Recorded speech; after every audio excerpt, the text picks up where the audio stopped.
All right, folks. NAACP, for the first time in their 116-year history, are not inviting the sitting president or the vice president of their convention.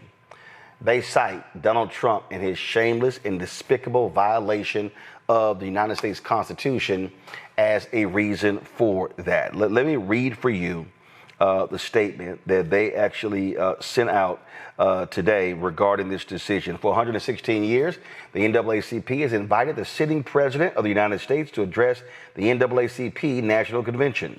Regardless of their political party, there's a rich history of both Republicans and Democrats attending our convention, from Harry Truman to Dwight D. Eisenhower to Ronald Reagan, Bill Clinton, George W. Bush, Barack Obama, and beyond. We're nonpartisan and always welcome those who believe in democracy and the Constitution. But right now, it's clear Donald Trump is attacking our democracy and our civil rights. He believes more in the fascist playbook than in the U.S. Constitution. This playbook is radical and un-American. The president has signed unconstitutional executive orders to oppress voters and undo federal civil rights protections. He has illegally turned the military on our communities, and he continually undermines every pillar of our democracy to make himself more powerful and to personally benefit from the U.S. government. The NAACP convention has always been a place where people across the country come together to map out our advocacy and mobilization strategies to advance civil rights and democracy for all. Our annual convention is meant to be a safe space for all people, regardless of political ideology, who believe in multiracial democracy and the ideal of building a more perfect union. To that end, the NAACP has made the decision to break with tradition and not invite Donald Trump or J.D. Vance this year. The administration does not respect the Constitution or the rule of law. It would be a waste of our time and energy to give a platform to fascism, which would be unacceptable. Look, I think it's sloppy. No, at the end of the day, this is stand on the right side of history time.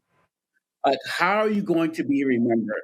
Whether we're talking about organizations like the NAACP, whether we're talking about journalists like Moran who said, hey, I got to tell the truth. This is not the time for people to just play things by the book normally. Well, this is how we've done it for 116 years. This is how we've done it this has been our tradition. This is how we do as a news organization. We're fighting a wannabe dictator who does not believe in any types of laws. And we have discovered through this whole process with Trump that we don't really have laws in this country as it relates to certain things. We have norms. And all someone has to do is come along and just say, no, I'm not going to go with that norm. And everything gets thrown into disarray. And this is why it's important to fight back against Trump at every single level. How many people on Senator Lee's staff today? How many people who sponsored his campaign withdrew, are saying they're not going to support them in the next campaign unless he recognizes it's wrong? And all of these things that are happening that people are not cleaning up for need to be documented and called out so we can let people know where they stood in this moment. NAACP could have easily said, well, this is what we've done. But they said no, because they decided that they wanted to be on the side of what's right. And principles are more important than some type of tradition. And I applaud them for doing so. More organizations need to do the same.